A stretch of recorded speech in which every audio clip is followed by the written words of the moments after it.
নমস্কার, সাবনাভিক নিউজ নেটওয়ার্কে স্বাগত। সাগর মেলা শেষ, ধীরে ধীরে বাড়ি ফিরছেন ভিন রাজ্যের মানুষেরা। ভেঙে দেওয়া হচ্ছে সাগরের অস্থায়ী পুলিশ ক্যাম্প ও অস্থায়ী ছাউনিগুলি। ভাঙা মেলাতে ভিড় জমিয়েছে সাগর দ্বীপের মানুষেরা। বিক্রেতারা নিজেদের জিনিসপত্রের পসরা সাজিয়ে বসেছেন। গঙ্গাসাগর মেলার পর গঙ্গাসাগরের ভাঙা মেলাতেও উপচে পড়া ভিড় লক্ষ্য করা যাচ্ছে। যে ভিড়ের অধিকাংশ মুখী হচ্ছে স্থানীয় সাধারণ মানুষ। সাধারণ মানুষের দাবি, গঙ্গাসাগর মেলা চলাকালীন গঙ্গাসাগর কপিলমুনি চত্বরে বিভিন্ন রাজ্য থেকে লক্ষাধিক মানুষের সমাগম হয়, যাতে সেক্ষেত্রে তেমনভাবে যানবাহনও পাওয়া যায় না। তাই ভিড় এড়িয়ে সাগর দ্বীপের মানুষেরা নিজেদের নিত্য প্রয়োজনীয় জিনিসপত্র কেনাকাটার জন্য এই ভাঙা মেলার উপরেই বিশেষ করে ভরসা করেন। পাখি প্রেমীদের উৎসাহ বাড়াতে দ্বিতীয় বছর আবারও পাখি উৎসব করার সিদ্ধান্ত নিয়েছিল বন দপ্তর। সেই মোতাবেক সুন্দরবন ব্যাঘ্র প্রকল্পের উদ্যোগে আজ থেকে শুরু হলো পাখি উৎসব। এদিন সজনেখালিতে পাখি উৎসবের সূচনা করেন রাজ্যের প্রধান মুখ্য বন সংরক্ষক দেবল রায়। এছাড়াও উপস্থিত ছিলেন অতিরিক্ত প্রধান মুখ্য বন সংরক্ষক নীলাঞ্জন মল্লিক সহ বিশিষ্টরা। দেশের বিভিন্ন প্রান্ত থেকে পক্ষী প্রেমীরা এই উৎসবে অংশগ্রহণ নিয়েছেন। এবার মুখ্য বন সংরক্ষক আধিকারিক বলেন যে এই পাখি উৎসব এবারে ভালো সাড়া মিলেছে।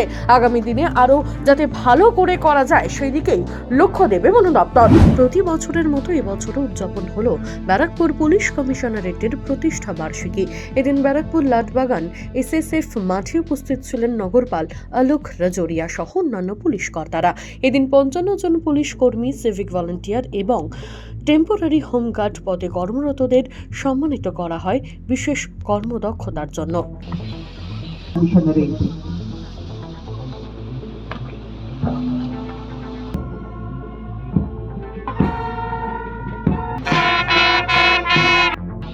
এরপর আমন্ত্রণ জানাবো দিমটা পুলিশ স্টেশনের থেকে এসআইইউবি আরসাদুল হক।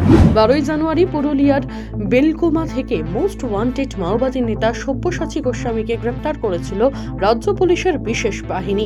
জাতীয় তদন্তকারী সংস্থা এনআইএ মাওবাদী নেতার মাথার দাম ঘোষণা করেছিল 10 লক্ষ টাকা। এবার সেই কিশোরদার গ্রেপ্তারের প্রতিবাদে সোদপুরে পড়ল পোস্টার। সপ্তাহান্তে জনবহুল এলাকায় এখনো পোস্টার দেখে চাঞ্চল্য ছড়ালো স্থানীয় বাসিন্দাদের মধ্যে। রাতের অন্ধকারে কে বা কারা এই পোস্টার আটকালো তা নিয়ে ঘনাচ্ছে রহস্য।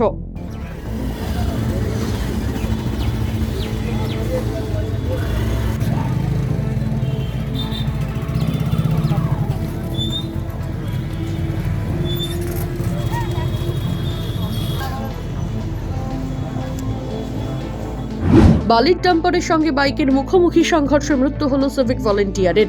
এই মর্মান্তিক দুর্ঘটনার সাক্ষী উত্তর দিনাজপুর জেলার চোপড়া ব্লকের দাসপাড়া গ্রাম পঞ্চায়েতের বান্দের হাট এলাকা। মৃত সিভিক ভলান্টিয়ারের নাম জয়নাল হক, বয়স 32 বছর। তিনি চোপড়া থানার সিভিক ভলান্টিয়ারে কর্মরত। বাড়ি চোপড়া ব্লকের অম্বিকানগর এলাকায়। এদিন বাইকে করে নাইট ডিউটি সেরে বাড়ি ফেরার পথেই বালির ডাম্পারের সঙ্গে দুর্ঘটনা ঘটে। গুরুতর জখম অবস্থায় জয়নালকে উদ্ধার করে শিলিগুড়ির একটি বেসরকারি নার্সিংহোমে নিয়ে যাওয়া হলে চিকিৎসকরা তাকে মৃত বলে ঘোষণা করে। ঘটনাকে কেন্দ্র করে তীব্র উত্তেজনা ছড়িয়েছে এলাকায়। রাম মন্দির উদ্বোধনের দিন জনপ্লাবন রুখতে অবশেষে অযোধ্যায় ট্রেন থামানো বন্ধের পথে হাঁটল প্রশাসন। শুক্রবার রাত থেকেই অযোধ্যায় অযোধ্যা ধাম জংশন এবং ফৌজাবাদ জংশন বন্ধ করে দেওয়ার সিদ্ধান্ত নিয়েছে উত্তর রেল। এখানেই শেষ নয়, অযোধ্যাগামী অনেক ট্রেনের যাত্রা আগের বিভিন্ন স্টেশনে শেষ করে দেওয়া হচ্ছে। এই পথ দিয়ে যাওয়া বহু ট্রেনকে ঘুরিয়ে দেওয়া হচ্ছে অন্য পথে।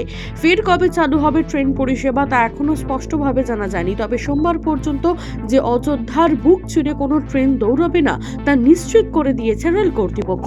ইতিমধ্যেই যারা অযোধ্যায় যাবেন বলে টিকিট কাটা তাদের ট্রেন ক্যান্সেলও হতে পারে। তবে এই ক্ষেত্রে পুরো টাকা ফেরত পেয়ে যাবে গ্রাহকেরা।